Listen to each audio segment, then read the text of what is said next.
Dua-dua. Alhamdulillah ya. Ya, alhamdulillah khair. Baik. Alhamdulillah. Ya, ini yang mana yang namanya Ahmad Daniel? Saya. Iya, kalau yang Fatur Rahman Ya, ini. Iya, ini kita bahas tentang pemuda saat ini gitu ya kan. Kondisi pemuda saat ini. Menurut Ahmad nih, ini dan Ahmad Daniel panggilnya apa nih? Boleh Ahmad, boleh Daniel, karena Ahmad pun bagus artinya, Daniel pun bagus ya. Oh iya. Kan dong ada namanya. Iya benar. Ahmad, aku tanya sama Ahmad dulu. Kondisi pemuda saat ini. Menurut kamu kondisi pemuda saat ini ya tentang apa ini? Ini kondisi apa secara Daniel bisa ambil misalnya kondisi pemuda saat ini, Daniel ambil dari konteks sikap ya, etika. Etika, ya, sopan santun. Sopan santunnya. Kalau kita bilang ini dalam konteks yang kecil ya dulu, kita bilang daerah kita sendiri ya, Pulau Sumawwe ataupun Aceh Utara. Kalau menurut Daniel kondisi pemuda, etika pemuda itu sendiri bisa kita bilang 50-50 ya. Terkadang baik, terkadang enggak gitu lah. Oh, labil gitu. Masih labil. Jadi terkadang kalau lagi mood gitu bagus. Jadi enggak mood, enggak bagus gitu. Mood itu maksudnya diam gitu. Mood kayak mana ya bilang? Mood itu Suasana. Saya kirain mood, misalnya di handphone kan ada mood gitu. Itu mute. Itu mute kalau bilang. Iya, berarti pemuda saat ini kalau untuk sopan santun daerah yang seperti Daniel lihat itu kan ya, di Aceh Utara atau Sumawwe itu labil ya, 50-50 lah. Itu yang Daniel temui langsung. Iya, langsung. Nah, kalau menurut dari Fatur Rahman panggil apa nih? Bang Man atau Fatur? Mamang. Fatur. Ya. Menurut Fatur nih, kalau misalnya tadi dalam konteks si Ahmad Daniel, dia melihat dari segi sopan santun ataupun etika. Ya. Nah, kalau misalnya dari Fatur Rahman, kondisi pemuda saat ini menurut Fatur nih apa nih? Kalau menurut Fatur ya dari segi akhlak ya benar juga, dari segi sikap. Karena kita kan tergantung teman juga, tergantung gimana kita bergaul. Kalau kita bergaul dengan orang-orang yang mungkin tidak punya akhlak yang baik, maka kita mungkin akan terjerumus ke dalam akhlak yang tidak baik tersebut. Nah, begitu juga kalau kita bergabung dengan orang-orang yang baik, orang yang berakhlak, yang bersikap baik. Contoh seperti kita bergabung di sebuah majelis, di sebuah pengajian. Jadi akhlak kita terdidik di sana. Nah, jadi itulah pemuda yang diharapkan oleh agama dan bangsa. Berarti klub ya, Ahmad Daniel dan juga Fatur membahas tentang kondisi pemuda saat ini adalah kondisi tentang akhlak ataupun perilaku. Ya, berarti klub kita ambil sikap tentang etika dan juga perilaku pemuda saat ini. Nah, kalau misalnya tadi juga Ahmad udah menyebutkan dia melihat sendiri langsung dengan mata kepalanya sendiri kalau misalnya akhlak ataupun etika pemuda Aceh Utara ataupun Lok Sumawwe dalam konteks di sekitar kita yaitu 50-50 beretika, 50 tidak beretika gitu kan. Nah, kalau misalnya menurut Fatur, yang Fatur nengok sendiri, itu apakah bertentangan dengan Ahmad Daniel? Sepertinya tidak, memang tidak. Seperti itu. Berarti ini udah termasuk darurat ya, darurat akhlak gitu kan. Kalau misalnya kita bilang, nah, kalau misalnya tadi Fatur juga udah menyebutkan ini kemungkinan adalah salahnya pergaulan ataupun lingkungan sekitar. Nah, yang berdampak efek ke sikap para pemuda, ya kan? Dalam contoh untuk orang tua, nggak usah jauh-jauh. Nah, untuk Ahmad Daniel sendiri, pernah nggak, Mat? Aku panggil Ahmad aja ya. Pernah nggak, Mat? Kalau misalnya nih jumpa teman, misalnya Fatur, kita bilang nggak usah jauh-jauh ya. Fatur sikapnya kurang sopan. Terus kamu pernah nggak bilang sama Fatur untuk nasihatin Fatur gitu? Tuh jangan kayak gitulah, nggak sopan. Ada nggak cara-cara tertentu? Oh, misalnya kita menegur kawan misalnya. Itu ya emang ada cara-cara tertentu. Misalnya kita lihat kondisi kawan kita tersebut juga. Misalnya lagi emosi, emang lagi ada masalah. Kita nggak bisa langsung misalnya dalam Al-Quran kita main. Itu nggak mungkin. Dia malah kadang-kadang nambah emosi, malah rasukan ya. Kamu jangan mentang-mentang gini-gini udah kayak ini cara main aku.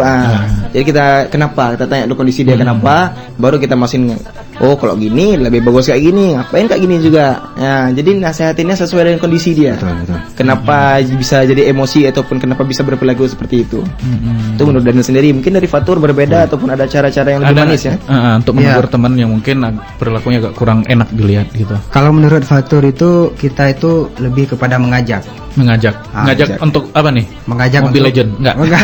Untuk ngajak mabar deh kan. Enggak, seperti yang Daniel bilang tadi, kita itu nggak boleh atau nggak bisa langsung menasihati dia, karena kan kita punya hati juga dan dia juga punya hati, punya perasaan. Nah, jadi ketika dia sedang dalam lingkungan yang tidak baik, ya kita ajak kepada lingkungan yang baik, karena itu juga daripada adab menasihati orang, tidak boleh kita langsung menyalahi dia. Nah, jadi kalau menurut Fatur itu ya kita mengajak pelan-pelan, perlahan-lahan, tidak bisa langsung memvonis seseorang itu, karena yang tidak baik kan belum tentu dia tidak baik selamanya. Nah, dia bisa saja mungkin lebih baik dari kita nanti ke depannya gitu. Ya, berarti menurut kalian itu cara untuk menegurnya itu lihat kondisi dulu, ya kan? Lihat bawaan si teman itu seperti apa gitu kan? Apakah dia lagi emosi yang meledak-ledak gitu? Nah, seandainya nih tiba-tiba kalian melihat teman kalian, ya, kakak letting kuliah ataupun adik letting gitu kan, lewat depan orang tua. Ini kan ada adab ya, ya. Kalau misalnya kita kan di Aceh ini biasa kalau misalnya ada orang tua di depan kita agak nunduk jalan gitu, ya kan, sambil maaf Pak Be, lewat gitu kan. Nah, kalau sekarang kan enggak lagi gitu kan, kita nengok, iya kan, kita lewat ya langsung lewat aja gitu. Nah, menurut kalian ada nggak cara-cara kalian untuk menegur teman seperti itu? Lebih ke alah udahlah gitu atau gimana nih? Kalau kita biarkan juga nanti akan bergenerasi dah. Terus. Ini kalau misalnya saya ambil contoh misalnya santri di Pondok Pesantren Jabal Nur sana. Itu dulu kami memang diajarkan dari kecil, misalnya saya sendiri diajarkan dari kecil tuh emang lewat depan orang tua tuh nunduk, tertangan, permisi Pak, numpang lewat. Tapi kalau kita lihat sekarang itu kan dari pendidikan masing-masing dari rumah sendiri, diajarkan dari rumah ya. Jadi misalnya kita bilang cara menegurnya itu ya, kalau menegur ya kayak tadi kita bilang juga, lihat kalau misalnya ini kan bukan emosi, jadi langsung aja, hai, kalau lewat orang tua jangan kayak gitu, jalannya gini kan biar sopan. Terus kalau dia ngejawab, kenapa emangnya? Nah, loh kenapa emangnya? Misalnya ini, loh kenapa emangnya? Nah, itu nggak enak aja. Coba posisinya kamu sebagai orang tua, terus ada anak-anak lewat lari-lari depan-depan nggak ada sopannya. Kira-kira gimana perasaannya? Nah, jadi dia sadar, oh berarti gini posisinya seandainya saya menjadi orang tua. Ya, berarti gini lah, kalau kita bilang pendidikan sopan santun itu memang udah diajarkan dari PAUD, kita bilang kan, dari PAUD sampai kuliah juga udah diajarkan gitu. Iya. Nah, tergantung sikap kitanya aja itu membawa diri kita tuh seperti apa. Kalau misalnya menurut aku, nah benar seperti yang dibilang Fatur, itu sebenarnya ada pengaruh lingkungan, kawan, ya kan, teman gitu. Nah, bagaimana cara mengajak mereka itu untuk menjadi orang yang benar? Nggak usah kita bilang benar, adabnya itu harus benar. Nah, itu bagaimana kalau misalnya Fatur, cara ngajakin temen seperti itu? Kebetulan Fatur juga baru aja. Baru apa nih? Baru belajar adab juga. Oh, dulu nggak? Ada, misalnya lebih mendalam. Oh, lebih mendalam ya. Jadi kirain dulu nggak ada adab. Katanya baru aja katanya. Nggak, misalnya mendalam, karena kita nggak sadar. Terkadang ketika kita perlakuan yang kita lakukan sehari-hari, contoh kecil saya bilang, yang sering saya lihat itu ketika ada ulama misalnya, ada ulama yang sedang jalan, itu kan kalau kita tuh kan biasanya itu untuk gimana caranya kita bisa dapat salam sama ulama tersebut. Dan terkadang kita tidak menyadari ketika kita salam dengan ulama tersebut, itu membuat ulama tersebut merasa tidak enak, tidak nyaman karena kita. Maka guru-guru Fatur sendiri bilang kalau memang tidak memungkinkan untuk kita salam dengan ulama tersebut, maka kita cukup dengan melihat beliau. Itu insya Allah kita akan mendapatkan pahala dengan pandangan kasih sayang kita, cinta kita kepada mereka. Dan itu adalah bagian dari adab kita. Dan terkadang ulama lagi mau sholat, ini contoh yang pernah saya lihat ketika sholat Jumat, ulama tersebut ingin sholat sunnah. Jadi itu jamaah berdatangan untuk ingin salam dengan beliau. Dan ketika itu saya melihat ulama tersebut Agak kurang nyaman gitu. kurang nyaman. Saya perhatikan memang kurang nyaman karena mau sholat sunnah. Jadi jamaah itu langsung mengambil tangannya sehingga tidak dapat melanjutkan sholat sunnah gitu. Berarti biasa aja sikap seperti itu kan. Ada tempat-tempat yang tertentu. Nah, ada juga caranya nih Tur. Kalau misalnya menurut aku ya, kalau misalnya jumpa ulama di jalan tuh mau salah mungkin dia agak risih, ada caranya.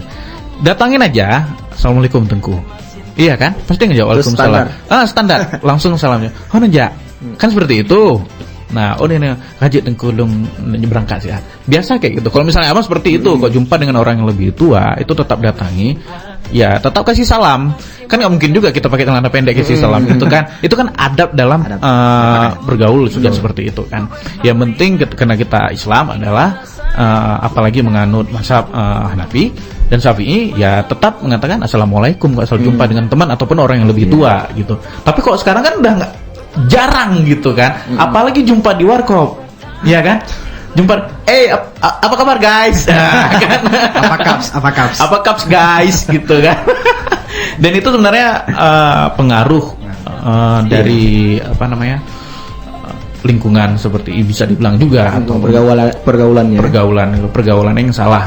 Nah, selain darurat tentang adat, ya kan, ada permasalahan apa lagi tentang remaja ataupun tentang pemuda? Coba dari Fatur dulu. Dari Fatur. Mungkin dari Fatur lebih apa? Saya mungkin ada dari sedikit dari Fatur juga.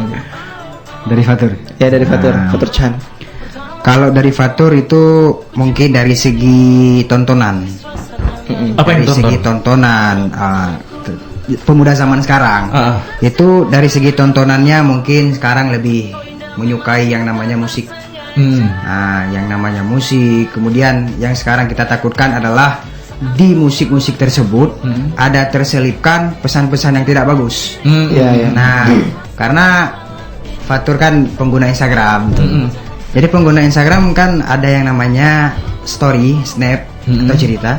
Jadi teman-teman Fatur itu ada yang terkadang menyanyikan lagu-lagu atau mendengarkan lagu-lagu yang di dalamnya itu ada pesan-pesan apa namanya, satanisme.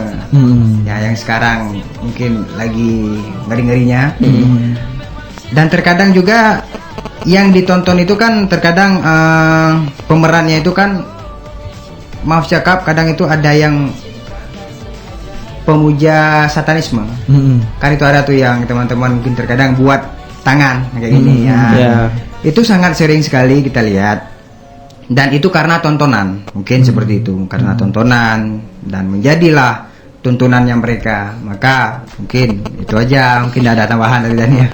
Ya, dari tontonan tuh juga salah satu hal yang diperhatinkan para pemuda. Jadi pemuda itu karena banyak ngefans gitu, Contoh cewek, ada cewek. Cewek itu paling cepat berpengaruh, apalagi lihat yang bening cantik ganteng, langsung tuh, oh itu suami aku, ini aku, ini semua. Itu banyak tuh. Jangankan yang nggak pakai hijab, yang pakai hijab pun nggak itu kadang. Contoh misalnya dari idola itu. Jadi misalnya cewek idola sama K-pop buat ini, dia juga buat gitu. Itu sebenarnya nggak sadar dia lagi sedang dicuci otaknya. Jadi kayak mana caranya? Teladan si Korea tuh dipakai sama si cewek itu. Jadi kan salah satu tontonan yang salah. Jadi kalau misalnya ambil saran, pindah jauhi tontonan yang salah. Jadi yang kita kira-kira tontonan itu pada diri kita baik atau enggak? Kalau enggak, kira-kira enggak baik, ya pindahkan aja. Ataupun pemuda misalnya dari tontonan lagu musik dangdut contohnya. Itu kalau lagu-lagu dangdut itu, ini bukan dangdut Roma-Rama pesannya dalam. Ini dangdut yang emang liriknya dewasa. Tentang dewasa, cinta 1 malam, 3 malam dan sebagainya. Itu kan lirik-liriknya bukan untuk anak-anak muda. Belum waktunya. 18 ke atas. 18 ke atas kita bilang. Tapi anak muda sudah. Itu pula yang laku. Itu yang laku. Ya. Itu kayak mana ceritanya tuh? Ya, sebentar gini kan. Menyikapi hal seperti itu, masyarakat ini terlalu awam untuk menilai sesuatu yang dinikmatinya. Ya, contoh seperti yang kayak tadi Daniel bilang, Ahmad Adi bilang tentang cewek-cewek yang suka kiblatnya ke Korea gitu ya kan. Itu kan berawal dari K-pop kita bilang. Nah, sebenarnya boleh menonton, boleh mengikuti tren mereka itu boleh gitu kan, tapi kan ada batas-batasan tertentu. Betul. Ya kan, melihat kultur kita sama mereka itu berbeda gitu. K-pop buat rambutnya merah gitu kan. Dah itu ya mereka kan pakai bedak putih, memang dasar putih. Nah, kita yang warna biru dongker ya kan, kulit agak gelap, pakai rambut seperti itu kan jadinya nggak enak di mata. Seperti itu kita bilang kan. Karena kita harus melihat kultur yang kita juga, budaya kita itu seperti apa, budaya mereka itu seperti apa gitu kan. Dan